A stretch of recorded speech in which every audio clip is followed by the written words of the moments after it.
새해 들어 첫 달, 또 여전히 복음을 강설할 수 있도록 인도하신 성삼일체 하나님의 은혜를 참으로 감사합니다. 금번 복음 강설의 본문 말씀은 로마서 10장 16절로 17절의 말씀입니다. 제가 읽겠습니다. 그러나 그들이 다 복음을 순종하지 아니하였도다. 이사야가 이르되 주여 우리가 전한 것을 누가 믿었나이까 하였으니 그러므로 믿음은 들음에서 나며 들음은 그리스도의 말씀으로 말미암았느니라. 아멘.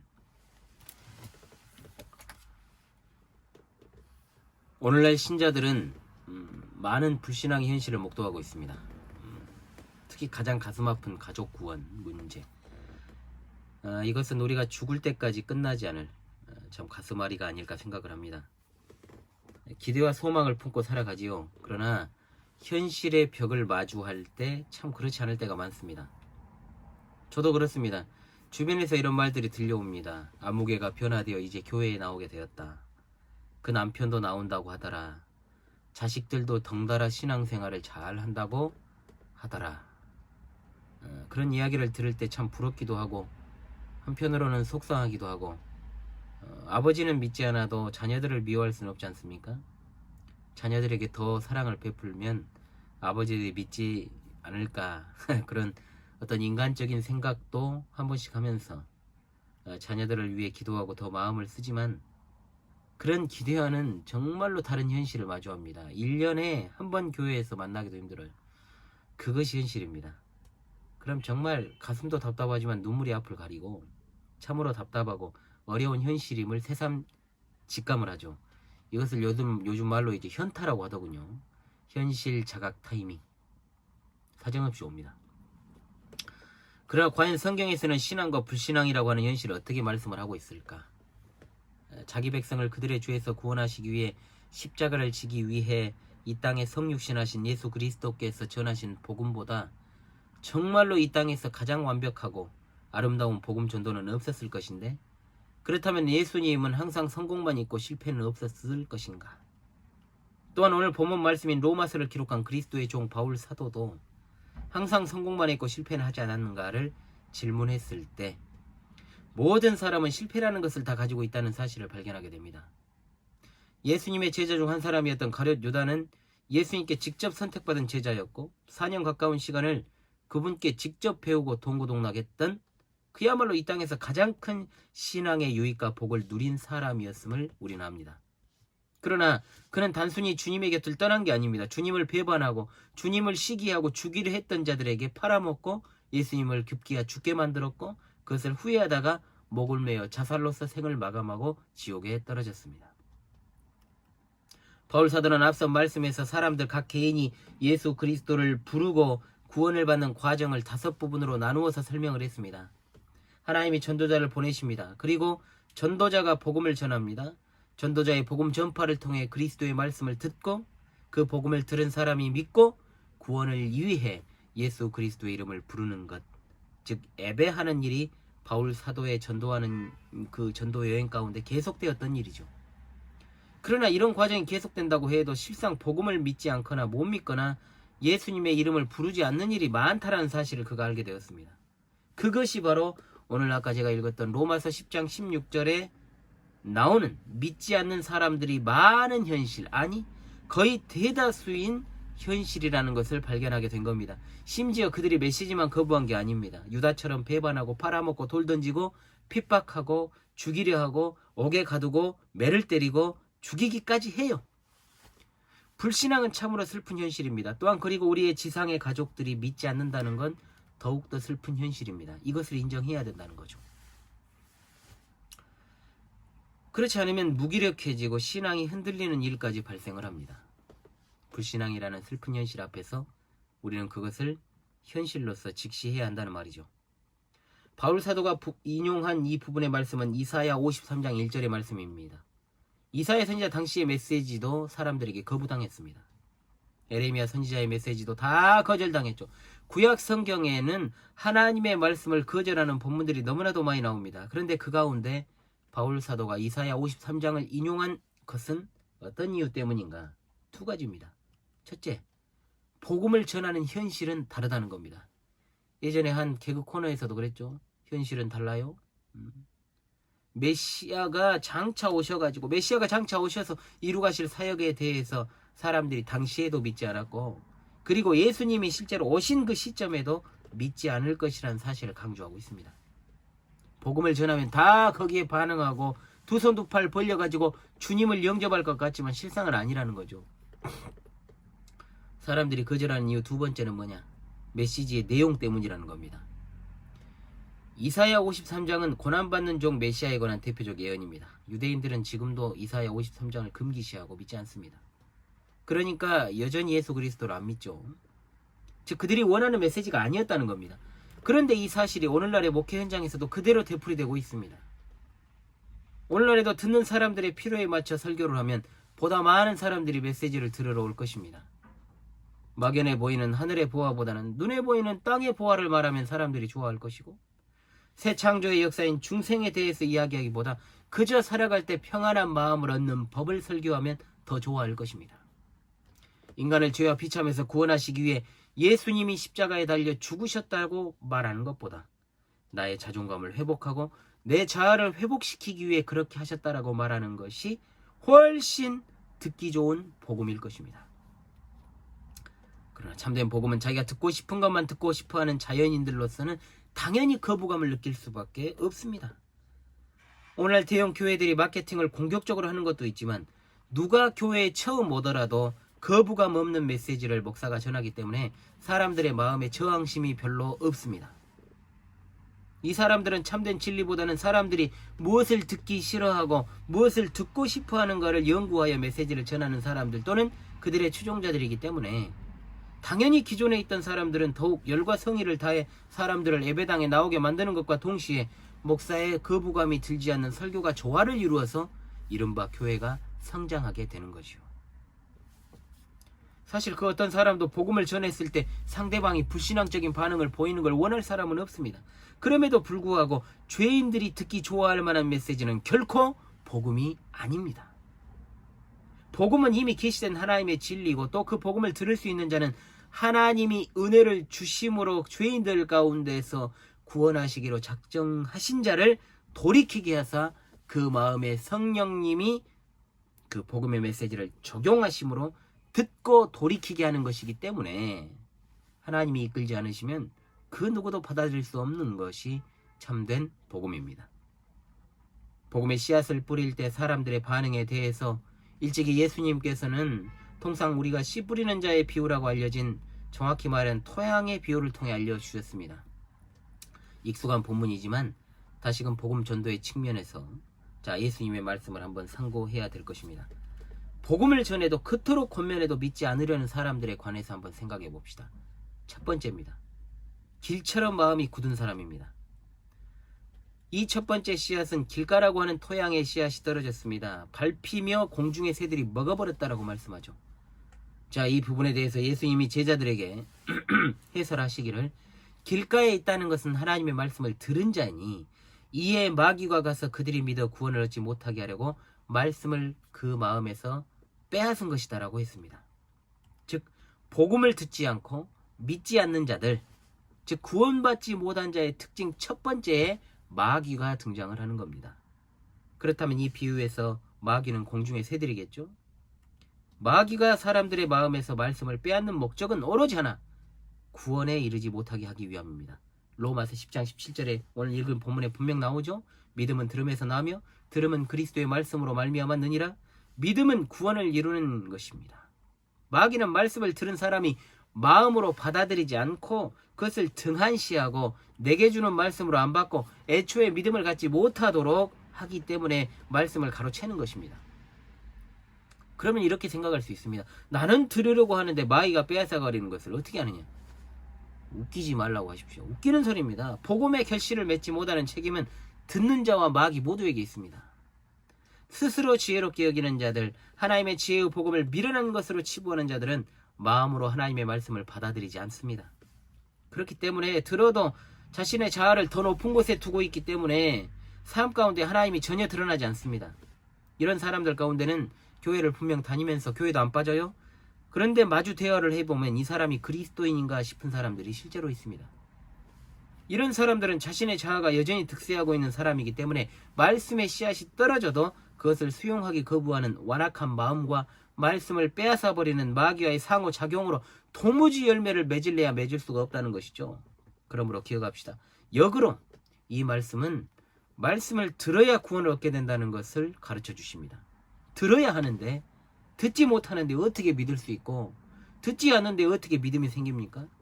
일단 들어야 됩니다. 두 번째, 마음이 깊지 않은 사람들이 나옵니다. 바위라는 토양에 씨앗이 떨어졌습니다. 특이하게도 싹이 났습니다. 그런데 습기가 없어서 말라버렸다라고 했습니다. 이 부분을 예수님께서 해설하시기를 바위 위에 있다는 것은 말씀을 들을 때 기쁨으로 받으나 뿌리가 없어 잠깐 믿다 시련을 당할 때 배반하는 자라고 말씀하십니다. 주변에서 이런 사람들을 많이 봅니다. 이것을 일시적인 믿음이라고 부르지요. 일시적으로 진짜 믿은 게 아닙니다. 일시적인 믿음은 참된 믿음이 아니기 때문입니다. 이 믿음이 일시적인 것은 지속적이지 않으니까 상황에 따라 변하는 믿음입니다.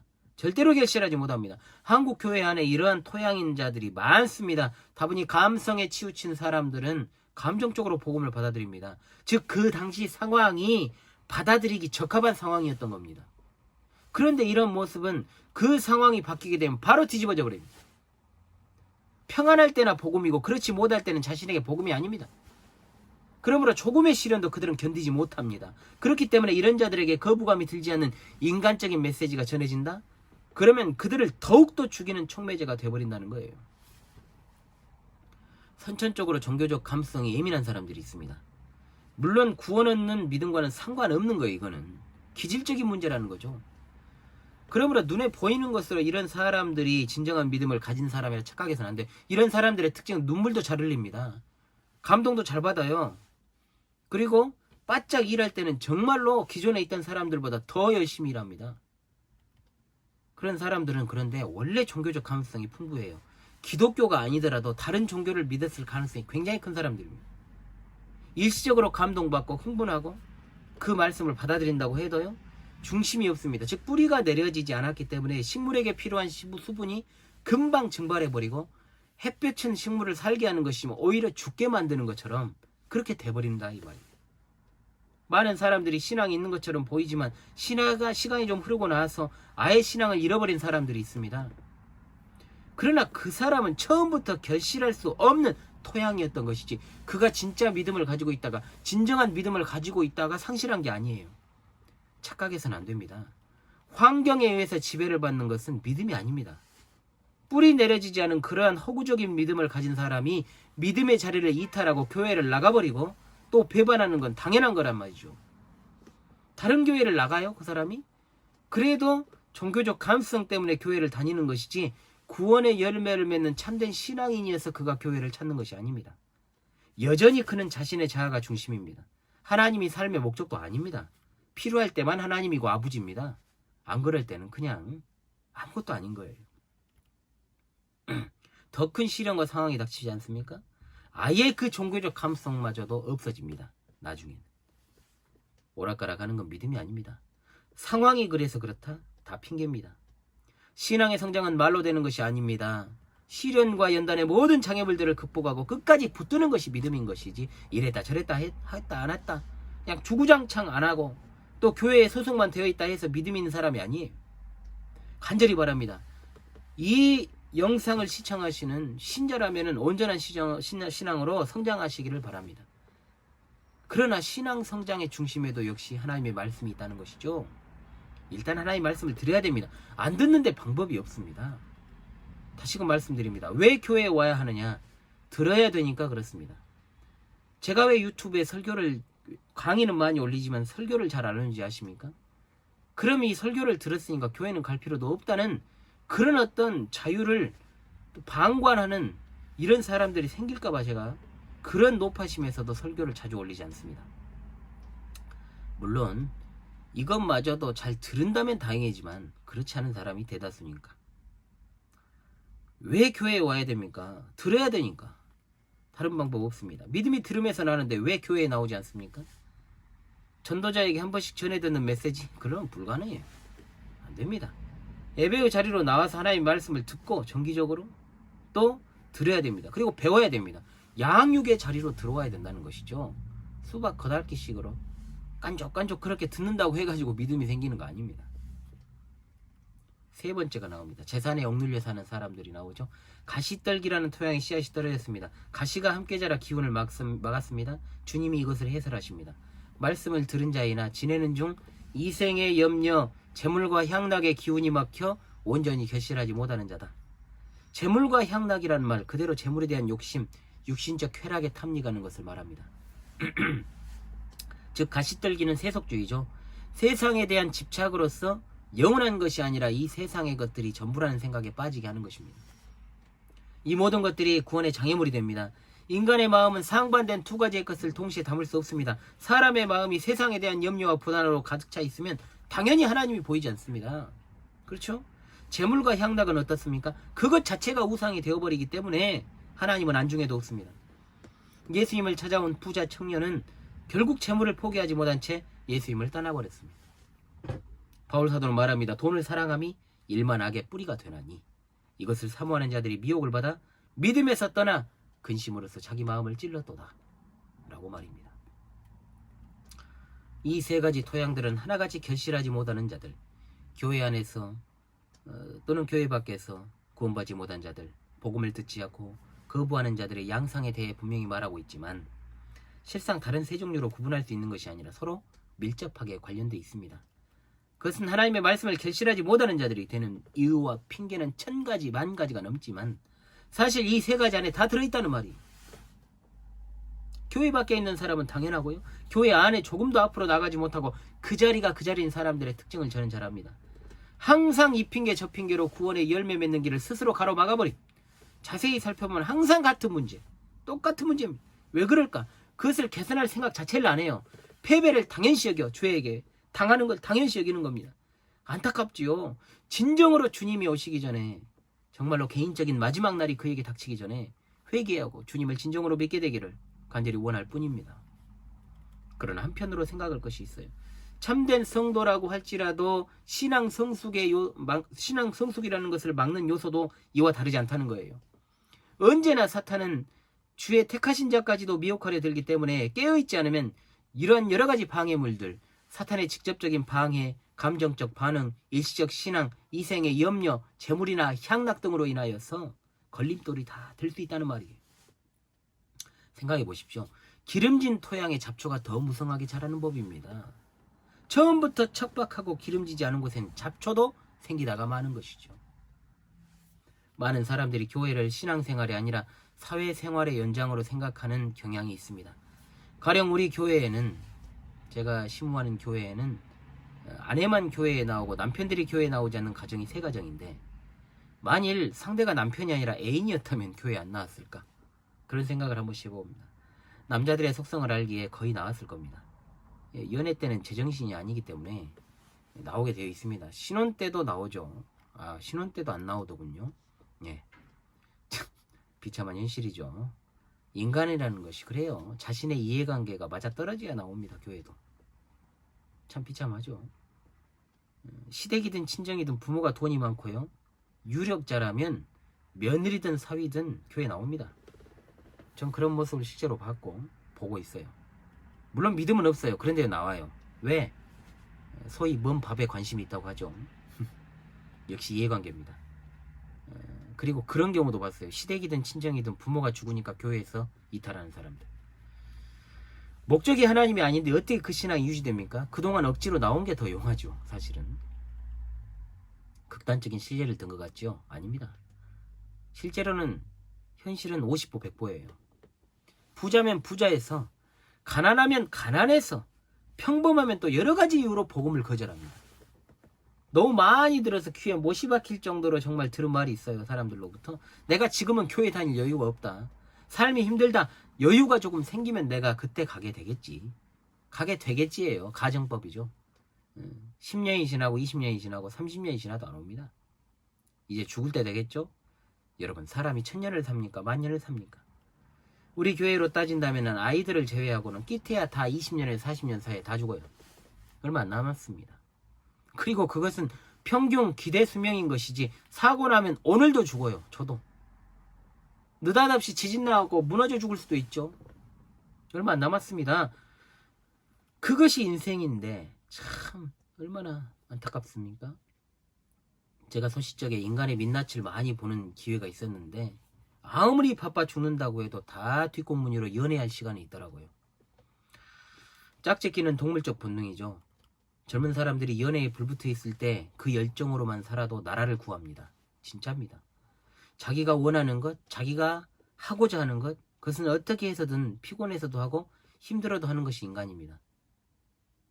제가 아는 지인 중에, 지인이 아니고 사실 친구입니다. 광주에서 서울까지 2시간 반에 주파하는 사람이 있습니다. 애인 만나러. 그 열정, 참. 자기가 원하는 것, 하고자 하는 것, 피곤해도 힘들어도 다 해요. 인간이에요. 그게 인간입니다.